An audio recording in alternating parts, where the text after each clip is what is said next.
नमस्कार दोस्तों, आज के हमारे इस वीडियो में हम आपके लिए महाभारत की कथा का एक विचित्र प्रसंग लेकर आए हैं। एक समय की बात है, द्रौपदी अपने आश्रम के बाहर खड़ी हुई थी। सुहाना मौसम था, ठंडी ठंडी हवा बह रही थी। तभी एक सुंदर सा फूल हवा में उड़ता हुआ द्रौपदी के पास आकर गिरा।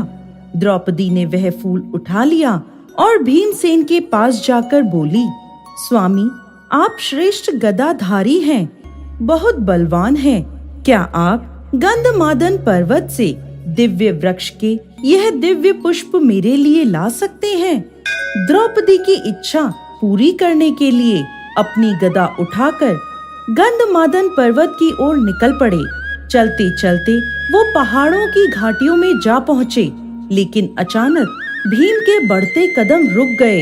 उन्होंने देखा कि मार्ग में एक बड़े से पत्थर पर एक वृद्ध वानर बैठा है, जिसकी पूंछ भीम के मार्ग में बिछी हुई है, जिसे लांगे बिना भीम आगे नहीं बढ़ सकते थे। यह देखकर भीम रुक गए। अपनी बढ़ी हुई शक्ति, मद और अहंकार में भरकर भीम बोले, ए वानर, अपनी पूंछ को मार्ग से हटाओ, मुझे आगे जाना है। बंदर ने देखा, हाथ में गदा लिए, राजसी वस्त्र पहने और मुकुट धारण किए भीम खड़े हैं और उन्हें पूंछ हटाने के लिए कह रहे हैं। वानर के रूप में हनुमान जी चुपचाप बैठे रहे और उन्होंने भीम की बात का उत्तर नहीं दिया। भीम ने फिर कहा, ए वानर, सुना नहीं तुमने? मैं कह रहा हूँ, अपनी पूंछ हटाओ, मुझे आगे जाना है। तुम वृद्ध हो, इसलिए मैं तुम्हें कुछ नहीं कह रहा, वरना। अब वानर ने भीम की तरफ देखते हुए कहा, जैसा कि तुम देख सकते हो, मैं वृद्ध हूँ, कुछ अस्वस्थ हूँ, इसलिए लेटा हुआ हूँ। अभी अभी आंख लगी थी और तुमने आकर मेरी नींद खराब कर दी। मुझ में इतनी ताकत नहीं है कि मैं स्वयं अपनी पूंछ को तुम्हारे मार्ग से हटा सकूं।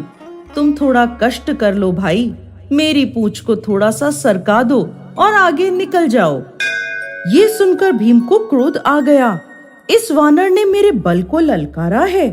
क्या ये अपनी पूंछ नहीं हटा सकता? कई बलवानों को परास्त करने वाला क्या अब इसकी पूंछ हटाएगा? मुझ में 100 हाथियों का बल है। अभी एक तिनके की भांति इसकी पूंछ को मार्ग से हटा देता हूँ।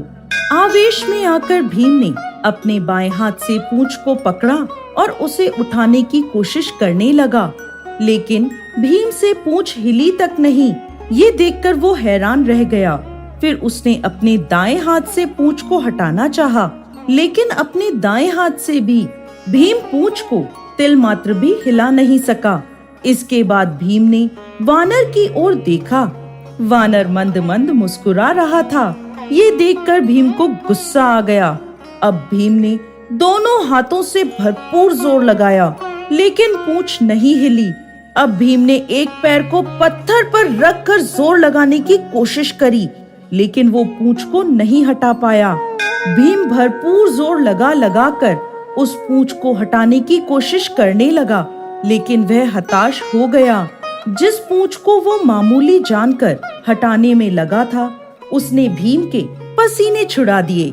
अब थक हार कर निढाल होकर वो एक तरफ खड़ा हो गया और सोचने लगा, ये कोई मामूली वानर नहीं है, जरूर कोई दिव्य व्यक्ति है और इसकी असीम शक्ति का सामना मैं नहीं कर सकता। उस वृद्ध वानर के आगे भीम खुद को कमजोर महसूस करने लगा। भीम का अहंकार अब चूर चूर हो गया था। तभी वो उस वानर के आगे हाथ जोड़कर खड़ा हो गया और पूछने लगा, जिसकी पूंछ को मैं उठा नहीं सकता, वो कोई साधारण वानर नहीं हो सकता। मुझे क्षमा करें, कृपा कर मुझे अपना परिचय दें।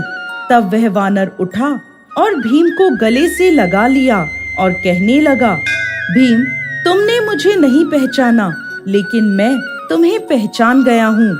तुम वायुपुत्र भीम हो और मैं पवन पुत्र हनुमान हूँ, श्री राम का सेवक हूँ। मेरे प्रभु के आदेश पर ही मैं इस मार्ग पर आकर लेटा था, ताकि तुम्हारे अहंकार को मैं खत्म कर सकूं।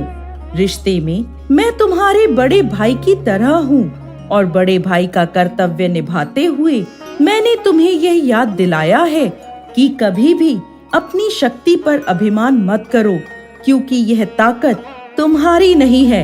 यह शरीर और यह ताकत परमात्मा की दी हुई है, और जो चीज परमात्मा की है वो किसी और की नहीं हो सकती। हनुमान जी की यह बातें सुनकर भीम की आंखें खुल गई और वो हनुमान जी के चरणों में गिर पड़ा।